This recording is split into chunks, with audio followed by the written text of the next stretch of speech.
ডিব্ৰুগড় আৰক্ষীয়ে আছুৰ প্ৰাক্তন সাধাৰণ সম্পাদক শংকৰজ্যোতি বৰুৱাক দুদক অপৰাধীৰ দৰে হেণ্ডকাপ লগাই যি ধৰণে তেওঁক নিয়া হ'ল তাত উজনি অসম থলুৱা মুছলিম পৰিষদৰ পৰা তীব্ৰভাৱে গৰিহণা দিছোঁ। ইয়াতকৈ বাগা বাগা অপৰাধীক আৰক্ষী প্ৰশাসনে তেওঁলোকক চল দি পেলাই তেওঁলোকক মিঠাই খোৱা দেখা বহুত ক্ষেত্ৰত আমি পৰিলক্ষিত হৈছে। কিন্তু এটা সাধাৰণ মাৰপিটৰ ঘটনাত তেওঁক যি ধৰণে হেণ্ডকাপ লগাই নিলে এইটো কোনোপধ্যে আমি মানি ল'ব নোৱাৰোঁ। ইয়াত অসমীয়া হত্যা এক বিলীন হৈছে বুলি মই ক'ব বিচাৰিছোঁ। যিহেতু মাৰপিটৰ ঘটনাটো থানাতে আজিকালি মিছল হৈ যায়, কিছু আজিকালি কেছ ৰেজিষ্টাৰ কৰিব নিবিচাৰে।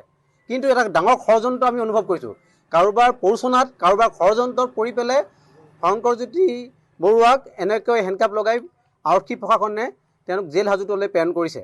সেইকাৰণে অনতিপলমে আমি অনুৰোধ জনাইছোঁ আৰক্ষী প্ৰশাসনক, তেওঁলোকে ন্যায়পালিকক যিহেতু এতিয়া চৌধুৰীৰ জিম্মাত গুচি গ'ল, তেওঁলোকে চাৰ্জশ্বিট দিয়ক যেন এই ঘটনাটো সোনকালে শেষ কৰি পেলাই তেওঁ মুকলি আকাশলৈ যাতে সোনকালে ঘূৰে তাৰ এটা ব্যৱস্থা কৰিবলৈ আমি অনুৰোধ জনাইছোঁ। ডিব্ৰুগড় আৰক্ষীয়ে আছুৰ প্ৰাক্তন সাধাৰণ সম্পাদক শংকৰজ্যোতি বৰুৱাক দুদক অপৰাধীৰ দৰে হেণ্ডকাপ লগাই যি ধৰণে তেওঁক নিয়া হ'ল তাত উজনি অসম থলুৱা মুছলিম পৰিষদৰ পৰা তীব্ৰভাৱে গৰিহণা দিছোঁ। ইয়াতকৈ বাগা বাগা অপৰাধীক আৰক্ষী প্ৰশাসনে তেওঁলোকক চল দি পেলাই তেওঁলোকক মিঠাই খোৱা দেখা বহুত ক্ষেত্ৰত আমি পৰিলক্ষিত হৈছে। কিন্তু এটা সাধাৰণ মাৰপিটৰ ঘটনাত তেওঁক যি ধৰণে হেণ্ডকাপ লগাই নিলে এইটো কোনোপধ্যে আমি মানি ল'ব নোৱাৰোঁ। ইয়াত অসমীয়া হত্যা এক বিলীন হৈছে বুলি মই ক'ব বিচাৰিছোঁ। যিহেতু মাৰপিটৰ ঘটনাটো থানাতে আজিকালি মিছল হৈ যায়, কিছু আজিকালি কেছ ৰেজিষ্টাৰ কৰিব নিবিচাৰে। কিন্তু এটা ডাঙৰ ষড়যন্ত্ৰ আমি অনুভৱ কৰিছোঁ। কাৰোবাৰ প্ৰৰোচনাত কাৰোবাৰ ষড়যন্ত্ৰত পৰি পেলাই শংকৰজ্যোতি বৰুৱাক এনেকৈ হেণ্ডকাপ লগাই আৰক্ষী প্ৰশাসনে তেওঁক জেল হাজোতলৈ প্ৰেৰণ কৰিছে।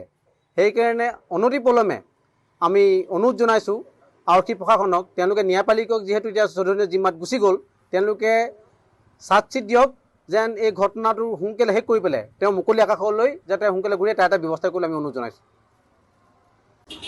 ডিব্ৰুগড় আৰক্ষীয়ে আছুৰ প্ৰাক্তন সাধাৰণ সম্পাদক শংকৰজ্যোতি বৰুৱাক দুদক অপৰাধীৰ দৰে হেণ্ডকাপ লগাই যি ধৰণে তেওঁক নিয়া হ'ল তাত উজনি অসম থলুৱা মুছলিম পৰিষদৰ পৰা তীব্ৰভাৱে গৰিহণা দিছোঁ। ইয়াতকৈ বাগা বাগা অপৰাধীক আৰক্ষী প্ৰশাসনে তেওঁলোকক চল দি পেলাই তেওঁলোকক মিঠাই খোৱা দেখা বহুত ক্ষেত্ৰত আমি পৰিলক্ষিত হৈছে। কিন্তু এটা সাধাৰণ মাৰপিটৰ ঘটনাত তেওঁক যি ধৰণে হেণ্ডকাপ লগাই নিলে এইটো কোনোপধ্যে আমি মানি ল'ব নোৱাৰোঁ। ইয়াত অসমীয়া হত্যা এক বিলীন হৈছে বুলি মই ক'ব বিচাৰিছোঁ।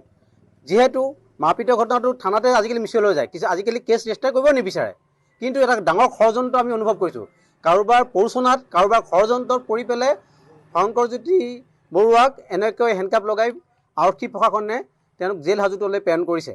সেইকাৰণে অনতিপলমে আমি অনুৰোধ জনাইছোঁ আৰক্ষী প্ৰশাসনক, তেওঁলোকে ন্যায়পালিকক যিহেতু এতিয়া চৌধুৰীৰ জিম্মাত গুচি গ'ল, তেওঁলোকে চাৰ্জশ্বিট দিয়ক যেন এই ঘটনাটো সোনকালে শেষ কৰি পেলাই তেওঁ মুকলি আকাশলৈ যাতে সোনকালে ঘূৰে তাৰ এটা ব্যৱস্থা কৰিবলৈ আমি অনুৰোধ জনাইছোঁ। যিকোনো খবৰৰ বাবে যোগাযোগ কৰক 7099017330 লগতে 7099017110 নম্বৰত।